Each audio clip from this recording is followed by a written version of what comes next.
সব জায়গাতেই জাম দেখতে পাচ্ছ। দুর্গাপুর ঢুকতে না করতেই জাম লেগে গেছে। জ্যাম দেখো খালি কত লম্বা লাইন হয়ে গেছে পেছন অব্দি একবারই। আর রাস্তাটা কত ছোট রাস্তা, এর মধ্যে জ্যাম লেগে গেছে। যে ওই পাশটা ঠিক আছে, এই পাশটা এমন আপ ডাউন আছে, বাম্পারের মতন করে দিয়েছে। মানে এতদিন ধরে বন্ধ রেখে কাজ করলো কিন্তু সাকসেস হয়নি। এদিকে গত এখনো ফাইনালি আমি চলে এলাম প্রতাপপুর, ঠিক আছে। আর আমাদের দুর্গাপুর ব্যারেজের আগে প্রতাপপুর বলে যে জায়গাটা আছে, এখানে ল্যাংচা ফেমাস। শক্তিগড়ের থেকেও ল্যাংচা ভালো এখানে। ঠিক আছে, কেমন আছো? আমি একটা পেশেন্টকে রেল স্টেশনে ছাড়লাম, বাঁকুড়া রেল স্টেশনে। আর এই লালবাজার রোডে যাচ্ছি এখন, মেন রোডটা ধরবো লালবাজার থেকে। তো চলো তোমাদের দেখাচ্ছি। দুর্গাপুর থেকে এসেছিলাম, ঠিক আছে। তো ফাইনালি আমি মেন রোডে উঠে গেলাম লালবাজার থেকে বেরিয়ে। আর পুরোটা তোমাদের দেখাবো বাঁকুড়া স্টেশন থেকে আমি কিভাবে দুর্গাপুর পৌঁছাচ্ছি, আর এত সন্ধ্যের সময় রোডের কি পরিস্থিতি আছে সেটাও তোমাদের সাথে শেয়ার করবো। চলো প্রথম থেকে শেষ পর্যন্ত ভিডিওতে দেখতে থাকো। এই সামনেটাতে জাম লেগে গেছে, রিলসে কিছু ভিডিও শুট করেছি, সেটা আপলোড করে দেবো। আজকে এটা ফার্স্টে আমি করছি, ঠিক আছে। আর এখন এই যে ব্রিজ পার করছি, সুতিঘাট ব্রিজ। তো আর সামনে পাম্পে তেল ভরতে হবে, আমি রিজার্ভ পড়ে গেল এখানে এসে। তো পাম্পে তেলটা ভরে তারপরে দুর্গাপুরের জন্য উদ্দেশ্যে বেরিয়ে যাবো আবার। এই সামনেই আছে পেট্রোল পাম্পটা, ঠিক আছে। এইটা হ্যাভি মোড়, আর ওই হ্যাভি মোড়টা পার করি ডান দিকে নিতে হবে। তো এখানে ট্রাফিক থাকবে, তো ট্রাফিক সিগন্যালটা পার করে নিই আমি। সিগন্যাল পড়ে আছে এখন, তো সিগন্যালটা পার করার পর আমি তেল ভরবো এখানে। এখন বার হচ্ছি তেল ভরে। তো দেখি এখান থেকে আর কতটা সময় লাগে, কোথাও দাঁড়াবো না, কেন যাওয়ার পর কাজ আছে আমার। পেশেন্টটাকে যে আমি দুর্গাপুর থেকে 4:20 আমি ওইখান থেকে বেরিয়েছি গেট থেকে, আইকিউসিটি হসপিটাল গেট থেকে, ঠিক আছে। আর এইখানে যখন আসি তখন 5:07 বাজে।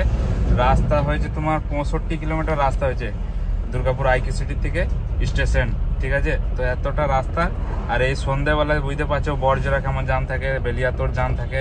এগুলো আমি শর্ট ভিডিওতে দেখিয়ে দিয়েছি তোমাদেরকে, যে কতটা জাম আছে সেটা তোমাদের আপলোড করে দেবো, দেখে নেবে। আর এতটা পথ যে এত মানে এমার্জেন্সি কি এই জন্যই ছিল, পেশেন্টটা দূরের বাইরে যাবে। তো ট্রেনের টিকিট সেটা হয়ে গেছে, ঠিক আছে। ট্রেন 5টার সময় ট্রেন ছিল, 5:07 নামিয়েছি, 5:14 নাকি ট্রেনটা আসবে, লেট আছে।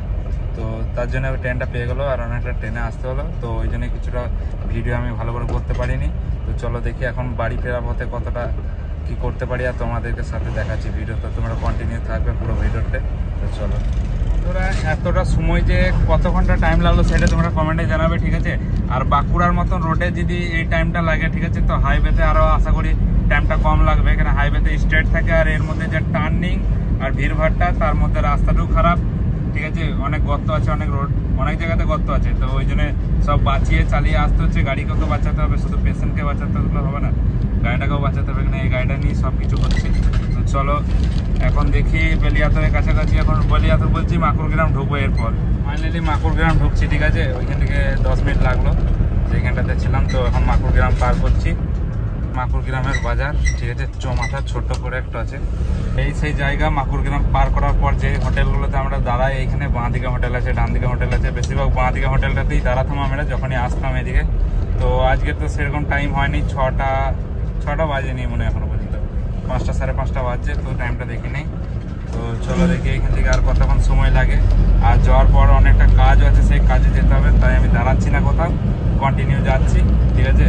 তো ভিডিওটা সেরকম কিছু খাস হবে না। চলো, আছে কেবিন লাইট নেই, বুঝতে পারছো। তো ওই দিক থেকে গাড়ি এলে তখন আলোটা ঢুকবে। তো দেখি ওই দিক থেকে গাড়ি এলে আমার মুখটা দেখতে পাবে তোমরা। তো চলো ফাইনালি আমি এখন বেলিয়াতরের কাছাকাছি আছি, ঠিক আছে। বেলিয়াতর এখন ঢুকিনি, বেলিয়াতর ঢুকছি। ফাইনালি আমি বেলিয়াতর ঢুকছি, ঠিক আছে। বেলিয়াতর কাছাকাছি চলে এসেছিলাম, বলতে পেছনে ছিলাম তখন। আর এখন বেলিয়াতর চলে এলাম এরপর। তো বেলিয়াতর বাজার যেটা আছে সেটা সামনে আছে, তো ওইখানটা পার করি, তারপর চলো আবার দেখাচ্ছি। বেলিয়াতর মোটামুটি আছে, সন্ধ্যের দিকে সব চায়ের দোকানে। ফাইনালি বন্ধু আমি এখন বেলিয়াতর জঙ্গল পার করছি, সামনে বেলিয়াতর জঙ্গল, ঠিক আছে। আর এই জঙ্গলে হাতির দাপটটা একটু বেশি থাকে, ঠিক আছে। তো এখন এত সকাল সকাল বেরোয় না, আরো রাত্রে 12টা 1টা এরকম টাইমে রাত্রে হাতি মানে রোডে চলে আসে, ঠিক আছে। তো চলো বেলিয়াতর জঙ্গলটা পার করি আমি। আর এরপর চলে আসবে তারপরে জুনবেদিয়া, তারপরে বড়জোড়া। আর বেশি টাইম লাগবে না, এখান থেকে 35 কিলোমিটার রাস্তা। এরপর চলে এলাম বড়জোড়া, ঠিক আছে। আর এখন বড়জোড়া এই পাশে আছি। তো বড়জোড়াটা পার করে নিলে অনেকটা হালকা হয়ে যাবে, আর আমাদের দুর্গাপুর ব্যারেজ, তারপর আমি দুর্গাপুরে প্রবেশ করে ফেলবো। এই টাইমটাতে বড়জোড়াতে এত জাম থাকে, মানে সন্ধ্যাবেলাতে যদি কেউ এমার্জেন্সি একটা পেশেন্ট নিয়ে যায়, জলদির মধ্যে যেতে পারবে না, সেটা তোমরা দেখতে পেলে আগের একটা ভিডিওতে। তো চলো এখন আপাতত জাম নেই এই পাশে। সেটা মুখেই রয়ে গেল। দেখতে পাচ্ছ জাম লেগে গেছে সিগন্যালের জন্য। তো চলো ছাড়ছে। দেখো খালি কত লম্বা লাইন হয়ে গেছে পেছন অব্দি একবারই। আর রাস্তাটা কত ছোট রাস্তা, এর মধ্যে জ্যাম লেগে গেছে। ফাইনালি আমি চলে এলাম প্রতাপপুর, ঠিক আছে। আর আমাদের দুর্গাপুর ব্যারেজের আগে প্রতাপপুর বলে যে জায়গাটা আছে, এখানে ল্যাংচা ফেমাস। শক্তিগড়ের থেকেও ল্যাংচা ভালো এখানে, ঠিক আছে। তো এইখান থেকে ল্যাংচা অনেকেই নিয়ে যায় দুর্গাপুরের লোক। তো চলো, আর এইখান থেকে খুব জোর হলে 25 মিনিট টাইম লাগবে হসপিটাল ঢুকতে। ওই পাশটা ঠিক আছে, এই পাশটা এমন আপ ডাউন আছে, বাম্পারের মতন করে দিয়েছে। মানে এতদিন ধরে বন্ধ রেখে কাজ করলো কিন্তু সাকসেস হয়নি। এই দিকে গর্ত এখনো রয়েছে, সামনে ওই দিকের গর্ত রয়েছে, ব্রিজ ফাঁকা দেখতে পাচ্ছ তো। ওই সাইডে গাড়ি আসছে, খালি এই সাইডে গাড়ি যাচ্ছে, হালকা হালকা গাড়ি আছে। অবস্থা দেখতে পাচ্ছ এই দিকটা অনেকটা খারাপ আছে। এই গেটের বোর্ডটা রয়েছে, বোর্ডটার এই পাশে জাম দেখতে পাচ্ছ। দুর্গাপুর ঢুকতে না করতেই জাম লেগে গেছে। আর যাওয়ার সময় জাম ছিল, আসার সময় জাম আছে। বাড়ির কাছাকাছি এসে জাম লেগে গেল। তো তোমাদেরকে তো পুরো ভিডিওটা দেখালাম। বাঁকুড়া রেল স্টেশন থেকে দুর্গাপুর পর্যন্ত পুরো রোডটা দেখালাম, কোথাও দাঁড়ায়নি, কন্টিনিউ আসছি এখনো পর্যন্ত। তো দেখি এখান থেকে আর কতটা সময় লাগে। যতটা জাম ছিল আসার সময় সেরকমই জাম আছে এখনো পর্যন্ত। দেখতে পাচ্ছ একা একা গাড়ি আসছে, আর সব ওভারব্রিজে জামে সব ফেঁসে আছে। আর এই যে চড়াইটা আছে, এটা বিশাল একটা চড়াই। বড় গাড়ি, অনেক বড় গাড়ি টানে না, প্রচুর স্লো যায়, তার জন্য জামটা লাগে।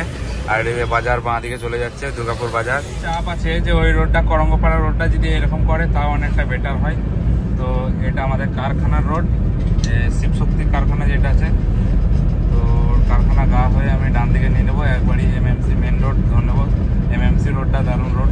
এখান থেকে ডান দিকে নিয়ে নিলাম, এটা সোজা এমএমসি চলে যাবে ন্যাশনাল হাইওয়ে নিচেতে, ঠিক আছে। আর পেছনে যে কারখানাটা পার করলাম, এটা শিবশক্তি নয়, এটা সুপার শক্তি, আমি ভুল বললাম। তো চলো, নামটা জানা ছিল না, ওই জন্য আমি নামটা বোর্ডে দেখলাম, তারপর আন্দাজে একটা বলে দিয়েছিলাম আমি।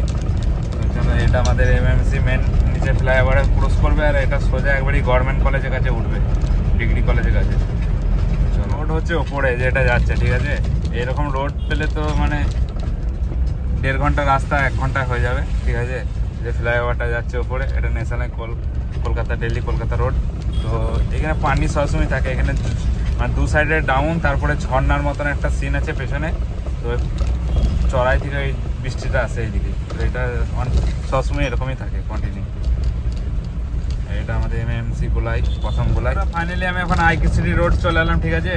আর ভিডিওটাও কন্টিনিউ দেখার জন্য অসংখ্য ধন্যবাদ। তো এরকমই রোড ট্রিপ দেখার জন্য চ্যানেলটিকে ফলো করে রাখো। তো চলো, আবারও নতুন কোনো ভিডিওতে দেখা হচ্ছে তোমাদের সাথে। ততক্ষণ সব ভালো থেকো, টাটা।